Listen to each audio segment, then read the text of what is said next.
Hi, I'm Kevin, And I'm Amanda. and we are serving up All that jam.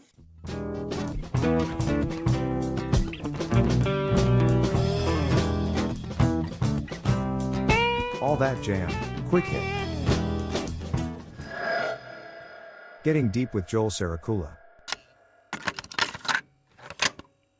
Your first album came out in 2013, right? So you're 11 years or so into putting out albums. How long before the first album came out had you been kicking around playing, or did you just Well, come out of the gate with that? I did.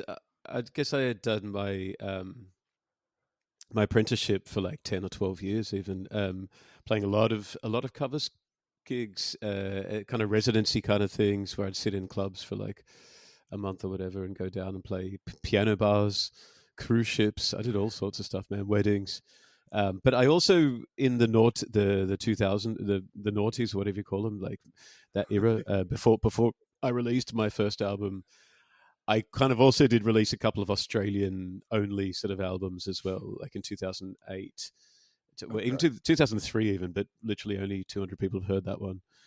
So as I was kind of growing as an artist, not quite ready yet for prime time, so to speak, I did release a few kind of things, self-budgeted, self-released things that no one really knows, and Right. it's probably better that way. I mean, I've recycled some of the material. There's a few good songs on altogether, but and I probably recycled some of the material in a way, but it was more a learning curve.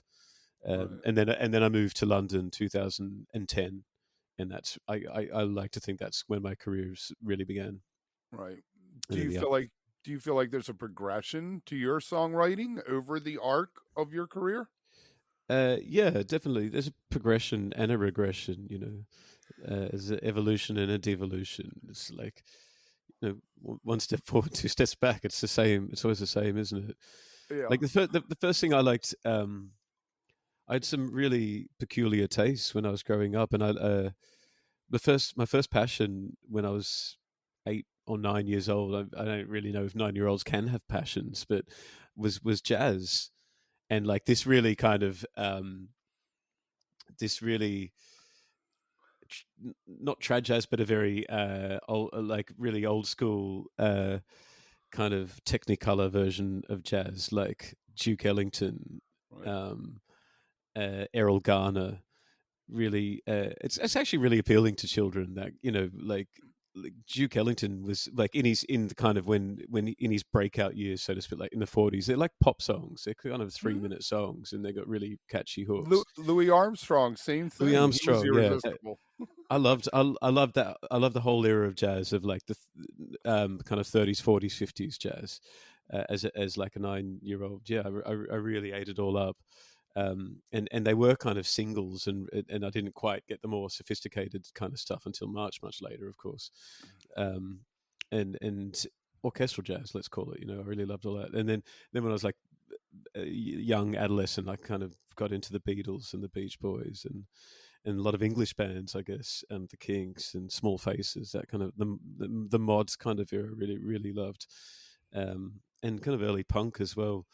But I was also had studied the piano and had to like the to the grade level, and was pretty good on music theory as well as a teenager. So I was kind of listening to punk and enjoying punk and playing punk in bands, but also playing jazz, um, kind of classic jazz, jazz standards, but also having like the knowledge of music theory.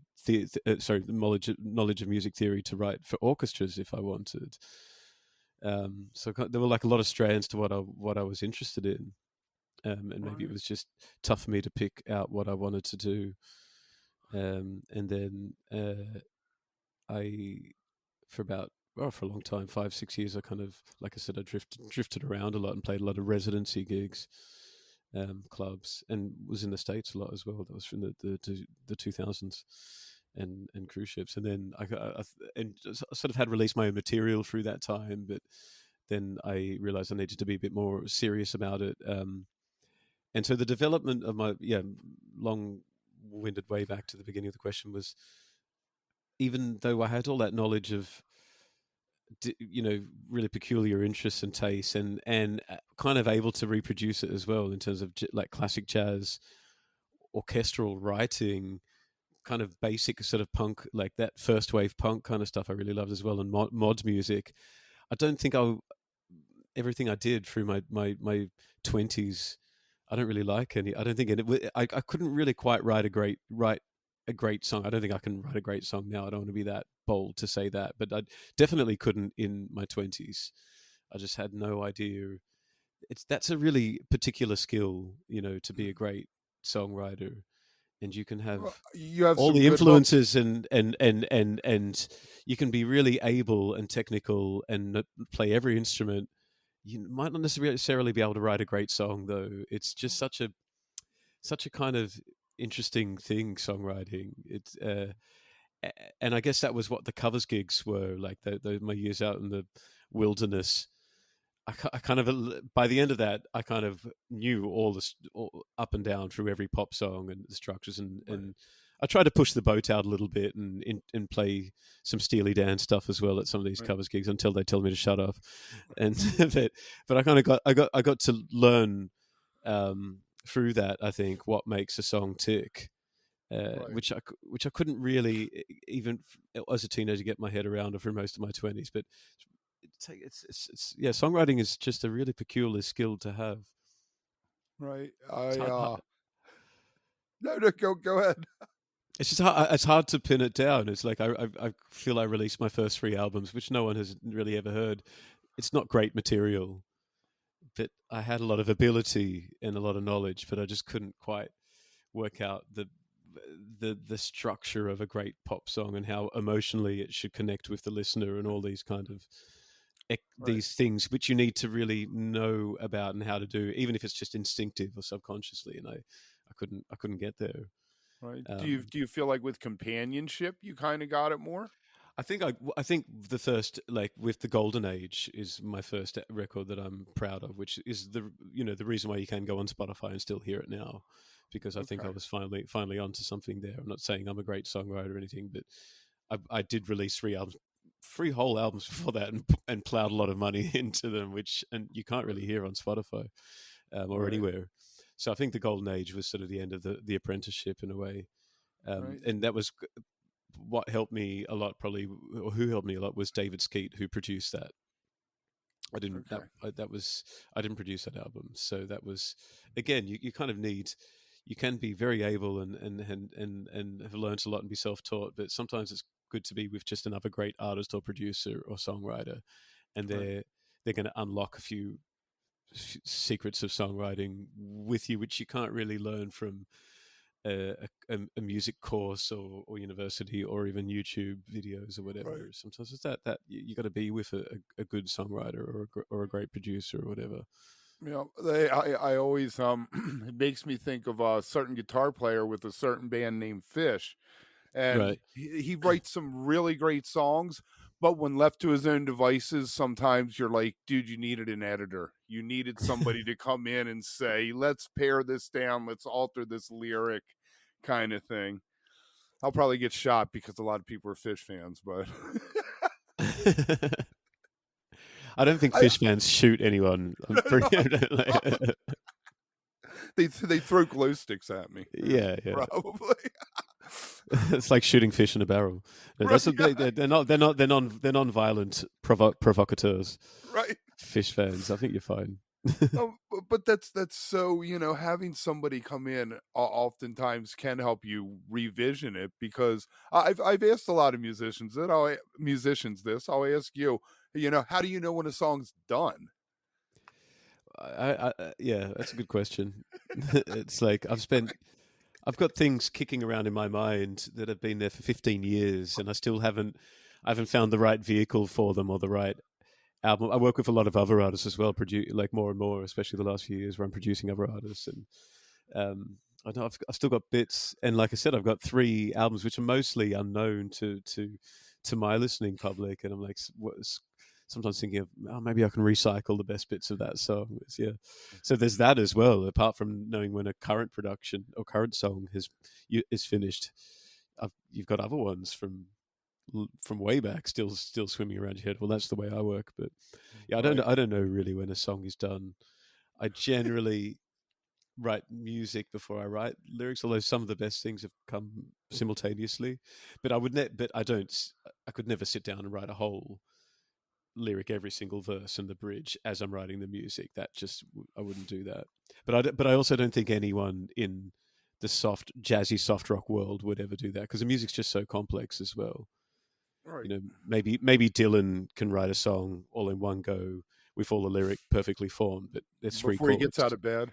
Yeah, but there's three chords in a Dylan song, so Right. it's a really simple pattern of songwriting. He's which is fine. I love Dylan as well, but like if you're writing something to the complexity of Peg or whatever, you can't flow the lyrics like that as well. It's sort of more like a musically focused kind of song.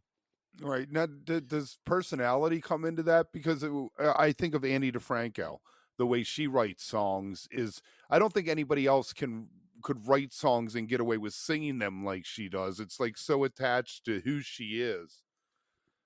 Yeah, I mean, everyone's got their own flavor in the end. Like this, and I guess there's an audience for everything as well. But I think the more you are confident about what you're doing, probably the more the idiosyncrasies of your voice will come through. And you can take chances, probably easier. I mean, everyone we're talking about here have pretty strange voices. You know, like Dylan, Donald Fagen, Annie DeFranco, me. Like we've all got very particular kind of voices, but people also like that as well. You know, there's I mean, I'm not talking about my own music, but there's obviously a huge audience for Annie DeFranco. Yeah, I don't know, but I think the ultimate would be like someone like I think Marvin Gaye for me is like the ultimate because there's like a lot of personality there as well. He's like you hear Marvin Gaye and you know immediately it's Marvin Gaye, but he's also just such a perfect sounding voice as well. Right. Like Joni Mitchell, maybe. Joni Mitchell's amazing as well. Yeah, I saw her on the Grammys she's last probably night. a level or two of quirk, Right? A level or two of quirk left field from Marvin Gaye for sure. But like Marvin Gaye's like, well, he could sing backing vocals. He could do any, you know, he could Right. do a choir of Marvin Gaye and it wouldn't get boring. Right. I'm not sure I want to hear a choir of Bob Dylan or Annie DeFranco. You know, right. Yes, Joni was on the Grammys last Joni, I night. could hear a Her choir of voice Joni. is so strong still. It's just amazing. It was Amazing, quite special there. She's like one of the greatest writers, and she's one of these people, also like Dylan, who I'm fascinated how they did it at such a young age. How they already were writing really sophisticated, but just great, undeniably great songs at such. By the time they're 18, 19, 20, that's incredible. Right. But I think I feel like a lot of that has to do with if you go back and listen to them, they both talk about reading a lot as kids and reading poetry. And I think reading the poetry taught them prosody and the rhythms of language and stuff like that, which transfers to the songwriting. And I guess Dylan also they were in a scene where they were writing with other people all the time as well. So, you know what I mean? Everybody's got a new song every day, and I think they also probably had a lot of writing sessions as well with others as well. Wasn't just everyone in their own bubble. And Dylan knew Woody Guthrie as well, and I guess they were kind of like, I don't want to say. You're in this helpful atmosphere, I guess, of trading Guthrie songs. Passed the torch, kind of. Trading songs, trading ideas, and like in those kind of the cafes in the East Village, and everyone gets up, and it was like a real atmosphere. And I think of my, not that I want to compare, and I should stop comparing myself to Dylan or Joni Mitchell. I'm not comparing myself in a good way because I said I don't think I had any clue about songwriting till I was 30. But I also had never really properly written songs with other people, and I wasn't in that environment as well, where you'd come in and trade songs with other people all the time. I mean, my first couple of bands I had, we tried to write songs together, but we were all just kids, teenagers in suburban Sydney and didn't know what we were doing. So I think that's really important. I think that especially that era in the 60s, when the coffee shop era, you had a lot of ideas being thrown around and traded around, and songwriter circles, um, and that's important. It obviously worked for them. San And Francisco in the mid '60s, same yeah, thing. for sure, man. Same thing. All the jam bands, it was like people really trading ideas freely. Right. Um, The punk and scene in the '70s in both New York and London. yeah, The CBGB scene and the the Sex Pistols and the Clash and all. it helps. It's a learning environment. It's a learning creative environment.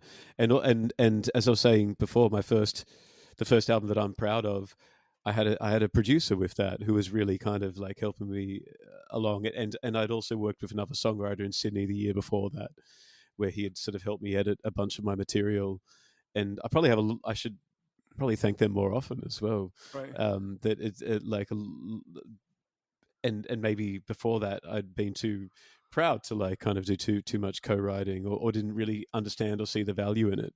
But now I look back and go, wow, I didn't really write my first decent songs until I was sort of my late 20s or 30. So Right. yeah, people learn from people, not from algorithms or YouTube necessarily, And people used to be around people a lot more back in the 60s and 70s and the 80s before the internet. Because if you wanted to, the internet used correctly could be that though. Like in my late 40s, maybe. I started hanging out with some people I met on Twitter, and we started a YouTube channel. And first time I'd ever collaborated on stuff. I grew up writing poetry, so that's a solitary, thing. And it just opened up a whole new world to me. And to have somebody say, "Yeah, that's good, but I love the and but. It's really good, but." If we did this, we could take it to the next level, Sure, yeah. I mean, that's the whole thing about collaboration and sharing ideas and being free and open with ideas. Yeah. And I think society in general was more geared towards that prior to the internet. And Right. Trust. There was much more trust, I think. yeah, I don't know what you call it, but I mean, also you look in the 60s, if you wanted to learn a blues song or the current pop single, who are you going to ask as well? Like, you couldn't just ask a guitar teacher, because they were probably going to teach you classical guitar or something. There were no teachers, formal teachers of pop music or blues, or you were just kind of you were going to sit around and learn with your buddies in whatever town out in the sticks you are in the Midwest or whatever, in your garage. or in your garage, or in the UK up in the north or whatever. You just sit, like the Beatles did, or the Stones did. They just sort of sat around, and then eventually they learned guys who were a bit older than them, who were also just sort of learning the songs from the records, but they were all trading those ideas as well. There's something beautiful about learning a song from a record, as opposed to nowadays you can say go on YouTube and look up manic depression and get a note for note explanation, instead of learning it from listening to the record, and you probably don't have it right. But you probably learned a lot more doing it that way than watching a video. Mate, well, yes and no. I mean, I don't know about that, because like I'm a bit of a self-taught. So I did have piano lessons, like to a pretty high level, and I played jazz piano. But I'm definitely a self-taught singer and guitarist, and bass player, and yeah, I've kind of in that situation where I've like learned a lot of guitar from listening to records, and I'm definitely doing it the wrong way, and I've got terrible technique, but I don't know. I think it's more about I've just never had the time to like get too many. But I really want to have guitar lessons, and I think it's going to. And the random few times a year when I do look on a YouTube video and for like the correct way to play a song, I end up learning a lot about guitar shapes that I didn't know about before. So I've had a history of being very much like self-taught, apart from when I was very young. And I'm not sure it's definitely a good way to become very idiosyncratic and to do your own flavor and for right or wrong. But I'm not sure it's the best way, like it's interesting. It's an interesting way to look. But look at also Hendrix. He also did some bizarre things. The way he played like righty guitars as a lefty. Right. Upside down and backwards. Yeah. But and the way he played with his thumb, that's cool. Like Yeah. that's something I've done a lot of as well, just sort of kind of seeing that. So you kind of do learn from idiosyncrasies. So I guess that's more in that's a tick Right. in your column, because you're wondering how to make that. You hear that shape on the song or that song, you're like, how do I do that? And you end up putting your finger in the wrong place, but at least you play the chord. Right. Yeah, you get the chord right, but it's a totally It looks crazy horrible. formation of it. Yeah, it looks horrible. It doesn't look pretty. But sometimes it's good to get the training, because if you want to reel that off time and like I produce for a lot of artists, and I need to be quick sometimes, and I often play the guitar on a lot of my productions, and I'm really slow. So I'm actually going to get some. I'm literally today. I was talking to a guy about getting a few more lessons just to sharpen up parts of my technique, because I need to get quicker at that. Like kind of. I'll have a great solo idea in my head, and it can be really sophisticated. You're like, give me 20 minutes to figure this out. Give me 2 hours, man. Like, Nice. give me 20 takes, and we'll Right. cobble the edit together a bit. Speaking of Steely Dan. Yeah. I mean, no, but they could do that. Like, but they could also do perfect takes. It's just they Right. had the time and money to just do 20 takes for the hell of it. But I don't think they were comping takes. They were just waiting until the guitarist played exactly what they wanted. Like Larry Carlton doesn't need to do 20 takes, Right. but he'll do 20 amazing takes, all unique. Right. I love that they would bring in different guitar players to play the solo and then just choose which one Yeah. kind of fit. You're paying all these guys, and big names. I mean, these people were big studio musicians. They, Yeah. Well, they I guess the money was sloshing about a bit more flowing. back then. They're like, That you money guys was have had flowing. plenty of hits. Aja was huge. Take 3 years and all the coke you want to do Gaucho. Were they hits? Are you being ironic? Well, I think Peg was. I remember driving around with my mom in the You heard '70s it. as a little kid. Peg and Right. Josie off of Aja were both big hits on the radio. Wow. Okay. I always get this. I always get the sense they probably never really sold that many records, but they had their very loyal audience for sure. And like And- FM became a huge song before Gaucho came out. They released that Right. as a single for that movie FM. Yeah, I think that they did okay. The record company at least was like, "Hey, you're selling something." They didn't care. I mean, they had such a niche as well. Like they were this kind of crossover jazz Right. rock band. Right. Like no one else was really doing anything quite like that. Not even No. the Doobie Brothers weren't quite as Yeah, sophisticated in their chords. Nah, like the and Doobies Boz as well. Skaggs, he tried to get on that same kind I of love thing. Boz as well, but none of it's quite like Steely Dan in just where those songs go to, in the weird, the crazy chord sequences and They're touring with the Eagles now, and I'm like, I that's saw just that, so yeah. weird. I think it's a decent enough fit. I'm not like, I love the Eagles as well. Not as much as I love anyone else we just mentioned just recently. I love Boz Skaggs and Steely Dan more, Right. and Todd Rundgren. But I definitely see the Eagles, but I'm not going to pay that money to see No, that. No way. It's- not at all. All right, let me ask you, when you're putting out all these albums 2013, 15, 18, 2020.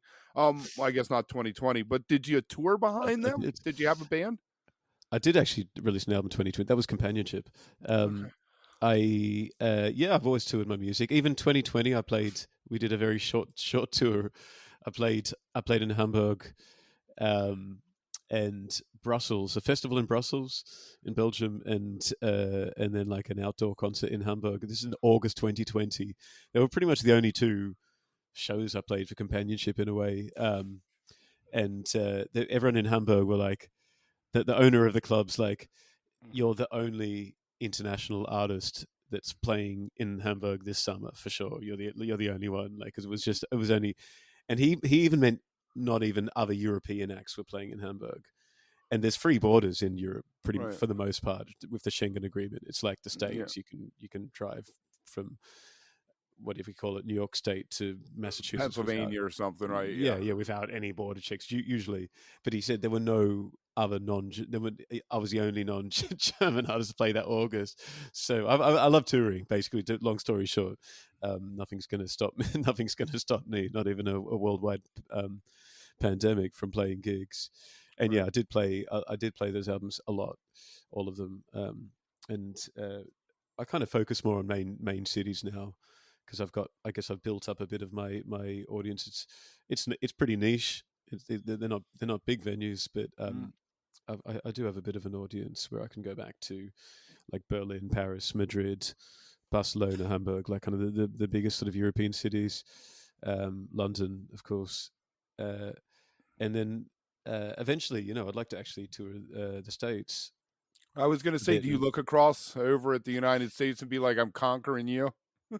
Well, conquering, no, but I mean, it'd be great to kind of like replicate what I've done in Europe, at least kind of get it to the point where I can hit New York, DC. Yeah, or just New York and probably LA and a bunch of shows around California because the label that releases me there is based in California and it's kind of that music as well, or Chicago to break it up along the way as well. It would be that kind of tour. It's not. I'm not under any false illusions that I'm playing like a 50 show tour around the States ever. And I'm never. It's niche kind of music as well. Right. Fascinating. What's that band's name? King Gizzard and the Lizard Wizard. Yeah, have become huge in the United States. They like sell out like the Salt Shed and Red Rocks. They'll play Red Rocks. I'm like, how did this guy's from Australia get? They've built up a really niche audience as well. Yeah, they've just done it all quite independently. That's cool. Yeah, it's a great inspiration, I think, for anyone making music. So have you been touring since quarantine and lockdown ended, since 2022? Oh yeah. I mean, I toured in 2020, 2021 a lot. 2022 was a big year as well. Yeah, I've never really stopped. I played, like, since the beginning of the pandemic, I played Berlin a few times. I've played London a few times. I've played all the major cities a few times. Madrid, and then a whole bunch of smaller gigs in smaller cities, and a bunch of festivals as well. What goes into your thoughts when set list, and do they change from city to city, or do you just stick with a set list for a tour? I mean, I'll generally have a set list for a tour, but I might change a couple of songs as each time we do a show through different cities. Cool. And this covers, do you rely more on the most recent material, or do you try to cover everything? I try to cover everything. Yeah, because I mean, even, like, I've never really had any big hits or anything. But my most played, for example, if that's any indication, my most played song on Spotify was from like 3 albums ago, or 2 or 3. So I've got to play that, And so you do have hits. Well, they're not hits, but like, but my appeal doesn't seem to like go crazy as one. Like, I think like maybe if somehow I broke through a couple of levels with my next album, I'd think about more just doing the more recent songs. But that's probably not going to happen. So it's more like just when you're a kind of a niche artist, the same way I imagine like a lot of the artists we've talked about will do. Like, I'm sure Steely Dan operates the same way. They've got their loyal fan base that come out. Like, and they're not going to play Two Against Nature. Like in its entirety, or maybe they will. Right, they play Cousin Dupree. I think pops up once in a while. Off that. So they're there to play the greatest hits. It's like you want to hear Peg. That's what people want to hear, man. And on an incredibly much smaller scale, people want to hear the songs they know of mine. Exactly. Which extend back to 2013. So. If you are enjoying All That Jam, please like and subscribe to our social media channels at All That Jam Pod on Twitter, Instagram, and Facebook, or visit our website, allthatjampod.com. Make sure to sign up for our email list and tune in every week for new episodes. Also, look for full interviews on our YouTube channel. And remember, stay beautiful, but don't stay underground too long.